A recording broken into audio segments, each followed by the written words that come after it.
Well, we're finally here. London 1965.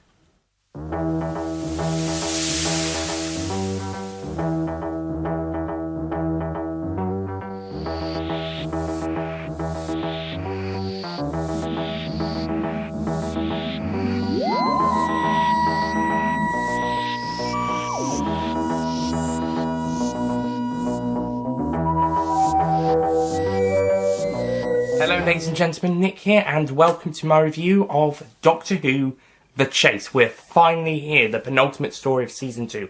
Not the last, but it's one of my favourites, if not my favourite of Season 2. I think it still holds that title, so spoiler for the ranking. But, yeah. So, I mean, it's not completely perfect, it's not a 10 out of 10, but I still think it's a really fun and enjoyable story. Some cons first. First of all, as much as I like David Graham as an actor and his performances, his Dalek voices, at least for this story, aren't that great. I think he might improve in later ones, but really the best Dalek voices in this story are Peter Hawkins, who did a great job with the previous two Dalek stories, but I don't think David Graham quite hits it yet. I think it's David Graham's ones, because Hawkins' ones sound like the ones from before. I know he was the main voice of the Daleks of the 60s. With Roy Skelton taking over as the main Dalek voice for the 70s and 80s. I know there was a lot of people doing Dalek voices across the classic series, but Peter Hawkins, David Graham and Roy Skelton are the ones whose names pop out the most, with Nicholas Briggs being doing the majority of Dalek voices in the new series, with some by Barnaby Edwards. Yeah, but I think but majority of the new series ones and the Big Finish ones are by Nick Briggs. So, and that's who did them in Resolutions. I mentioned I was happy to see him back. Well, hear him. So yeah, that's the main point of The Chase. Secondly, despite a really enjoyable first half of episode 1, where they were watching the time-space visualizer and having some interactions, I did find Vicky being redundant at the start of this episode, this plot point a bit late in the game. I think it should have been done a bit earlier on in the season, as this is Ian and Barbara's last story, so this is not the best way to start the last adventure of them and the Doctor basically not happy Vicky's around and her feeling redundant. Then we get them watching this time-space visualizer. By the way, if you're living in region 1, so Canada, United States, region 1 for DVDs, then your copy of The Chase will not feature the Beatles scene. I think that due to music rights, I'm not sure, but the Beatles scene is cut from region 1 DVD releases. So if you've got a region 3 or a region 2 DVD Blu-ray player, then you can probably purchase the region 2 DVDs and get the full uncut version of episode 1, or at least the full uncut version on the region 2 release. And it's a nice scene. It's a shame the Beatles aren't credited themselves. Maybe if they were, those rights wouldn't have an issue. It would have been even better if they got to have their own mini cameo as in properly filmed, as opposed to taking off from the BBC show. But well, maybe if it was a BBC show, they let it happen. It's just a shame the Beatles didn't get to have their names credited. Maybe they would have, if they had a direct right allowance to use the scene from them personally, they would have gotten the credits, or as a condition. That's just something I would have liked, seeing their names in the credits of episode 1. And the remaining half of episode 1 isn't that much, but it's more interesting than some previous first part stories, and even full stories in some cases. And another disappointing thing, I'm not so keen on the original Ridians and the Mechanoids. I'm not the biggest fan of the Mechanoids' voices. And it's not just here, it's also in the Big Finish audio, the Juggernauts. I'm not so keen on their voice, although the origins of the creations of those are a little bit more messed up than what we could imagine here. Spoiler alert, it's all down to Davros.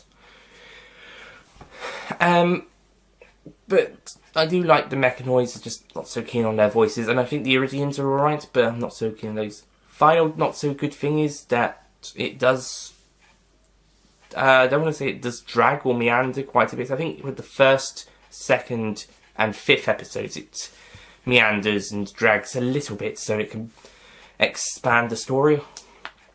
I think episode 2 is where stuff does get going after some stuff happening in the first episode, but not really much plot-wise until towards the end. And then episode 2, the plot gets going. And I think the best 2 episodes are the third and fourth ones, because that's when we actually get to see the chase through time. They go to the top of the New York State Building, and then Empire State Building in New York, 1966. Then to the Mary Celeste in episode 3, and then episode 4, they spend most of their time in the haunted house. Which can be a bit loud. That woman screaming could be a bit loud. But it was still quite interesting. The last little bit of episode 4 does focus on them in the TARDIS and Vicky in the Dalek spaceship. So I would have liked more of episode 4 dedicated to the haunted house. But, oh well, episode 5 meanders through the jungle, but the stuff with the robot is interesting. In episode 6 we're in the Mechanoid City, so that's good. Most of the story is fun, like I said, mainly those third, fourth, and last episodes. The first is okay, but I think the first half of the first episode is more interesting than the second until the plot gets going. And 2 would probably be my least favourite because it meanders. 2 or 5, they meander a bit, but they're still really good and still really fun. The characters are all great, the acting is great. The Daleks are great, and I love how they're used for comedy in this story. Well, not used for comedy, but some more comedic elements. Then again, I am a fan of the Aimless Wanderings audios, where they're pretty much comedic most of the time anyway, especially Dilbert. So I do enjoy my comedic Daleks as much as I love my dark, serious, brutal Daleks, like in Parting of the Ways.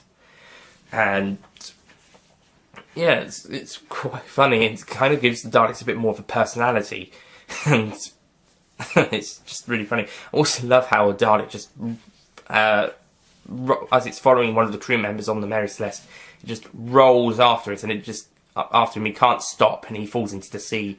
What's even better is in the next episode they are down to 3 Daleks instead of the 4 they started with, 4 or 5. Then again, one went down to be eaten by a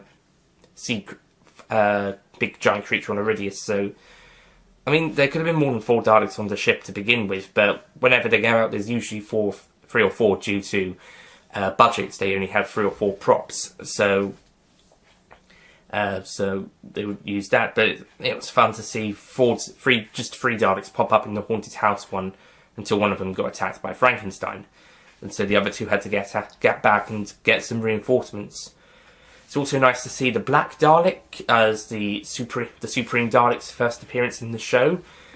And it's also great to see 2 Daleks from the Doctor Who and the Daleks movie, which we'll be getting to after the Time Meddler, by the way. It's fun spoiler alerts for the upcoming reviews.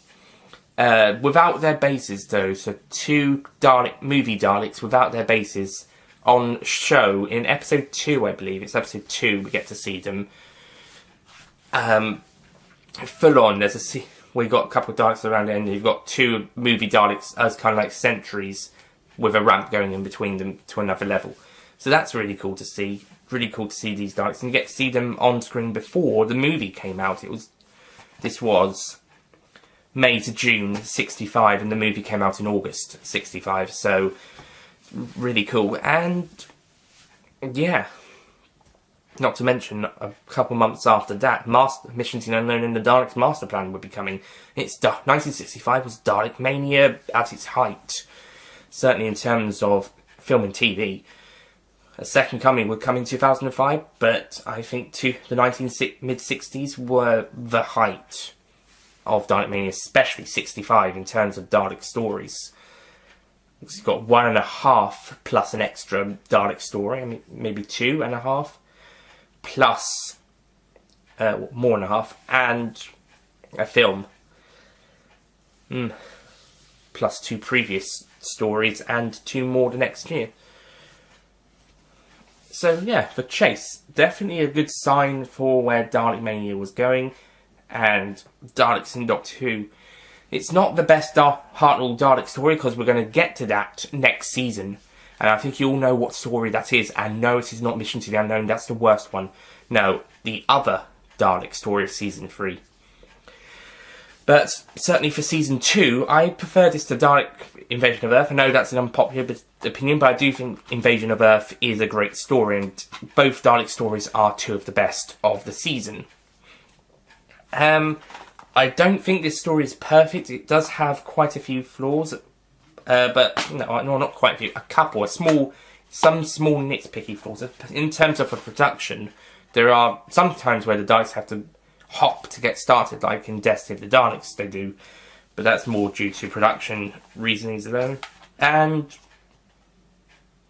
yeah, besides that, though some nitpicks, I think it's a really great story. I think it meanders a little bit at some point, especially at the start, but it's still really good. And the first episode is more fun and engaging than some other first episodes, or even full stories.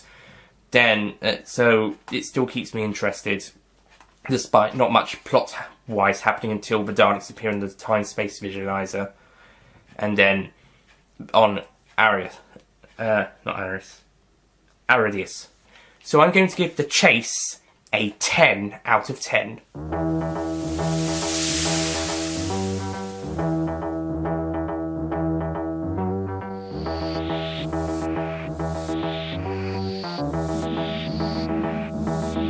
Yep, it's almost perfect. I mean, there's a bit of meandering at the start and in the 5th episode, but it's still fun, it's still engaging, especially the 3rd and 4th ones. And the last episode is really great, where we meet Stephen and enter the Mechanoid City, and it's all really fun.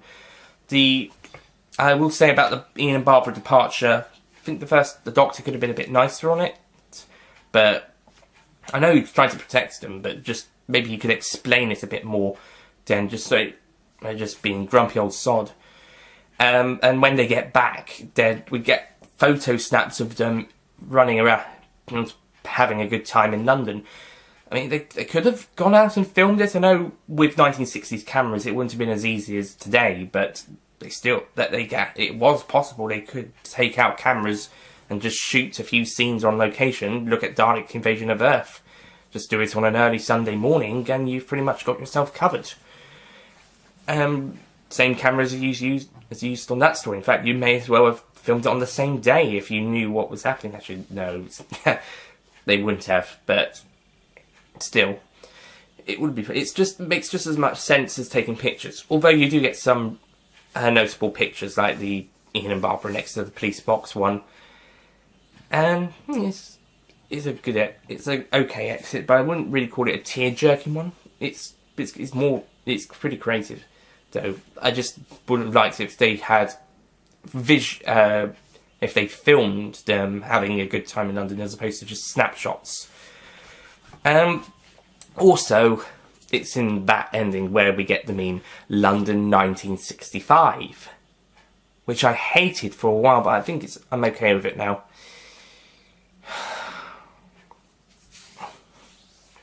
But besides quite a few nitpicks and some meandering and not so entertaining bits, but most of the story is amazing. It's really brilliant. It's not one of the best of it's one of the best Hartnells, and it's the best of season 2. It's not one of the best ever made, but it's not the best Dalek story or best Hartnell story, but it's definitely up there, and certainly in the Hartnell case and Hartnell Dalek stories. So yeah, that's The Chase. It's a shame a third movie based Doctor Who and the Daleks movie was not made, and that would have been based on The Chase. It would have been brilliant seeing that. In fact, there's a fan trailer out there by Andrew Orton, I think, which features Jim Davis. It's one of the Carry On actors in it. Maybe two are Carry On actors, another lady as well, and Christopher Lee as Count Dracula.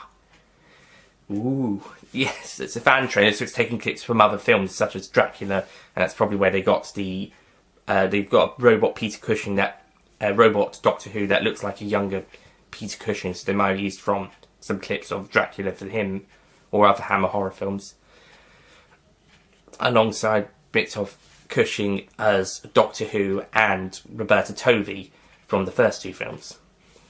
So that's a very good trailer. And it's a shame Daleks versus Mekons, as it is in the trailer, or a film based on the chase, was never made.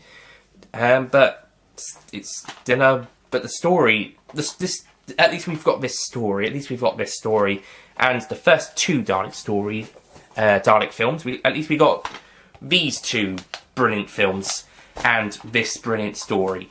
Oh, hey, one more thing before we go. I forgot to mention, this is the first 10 out of 10 story of Doctor Who ever that I've reviewed. All the others had been between 4 and 9, basically, in Doctor Who release order.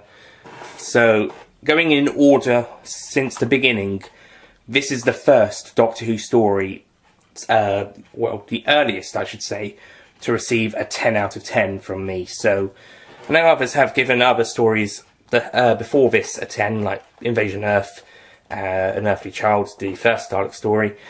But for me, The Chase is my first 10 out of 10 in order of release. I've reviewed other 10 out of 10 stories before, but going in order from first story to latest, this is the first for me. This is the first / earliest. And there will be more. I promise you, season 3 will have one, or at least one. So, yeah. Yay! Party time! Party like it's London 1965! So yeah, that's The Chase. Season 2 is almost done. Next time we'll be looking at the last story of Season 2 and another really good story, a pretty good season finale, The Time Meddler, which is where Dennis Spooner finally writes a good Doctor Who story without script editor stuff aside. Script editor role aside, as basically the Sharda, in a way, of Dennis Spooner stories. He gets it. After a couple of some other stories on his own and some script editing, he finally gets it for The Time Meddler. In the case of Douglas Adams, it was one story and one co-write under a pseudonym, which the other writer had used with another writer for the Invasion of Time. And then he wrote Sharda, and that never got made. So, okay, maybe Douglas Adams isn't quite the best comparison, but basically after the god-awful the boring The Reign of Terror and the god-awful The Rescue and a couple of script editing stories and maybe some Thunderbirds along the way, Dennis Spooner finally gets Doctor Who, especially Doctor Who historicals, with The Time Meddler. So, yeah, I know that's a good story. It used to be a favourite when I only saw a couple of them, and I still regard it as pretty high. So it's definitely in the top half of the Season 2 ranking. So that's next, and then before we get to Season 3, we'll be looking at Doctor Who and the Daleks, and then we'll be on to Season 3 with Galaxy 4.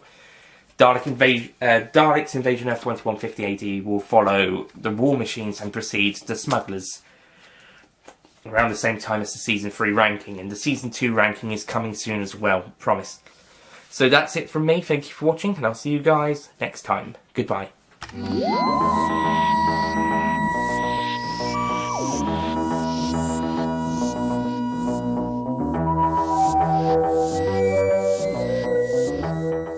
Don't forget to click below to subscribe to the official Nicholas Payne Retro YouTube channel. And that's the same with, I would still say the same about their voices, full stop, not just in this story, but whenever they come back, but then again. Yeah.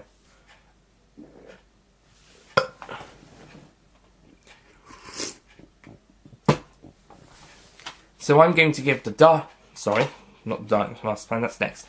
So I'm going to give The Chase I was thinking I'd give it a 9 out of 10. However, thinking about it, Dalek Master Plan, which is my favourite Dalek story, has the Feast of Stephen, and that's, spoiler alert, after watching the story the first time round, I thought I'd give it a 10, and I think I probably still will afterwards, so, you know what, I'm going to give The Chase a 10. Well, we're finally here, London 1965! So that's next, and then before we get to season.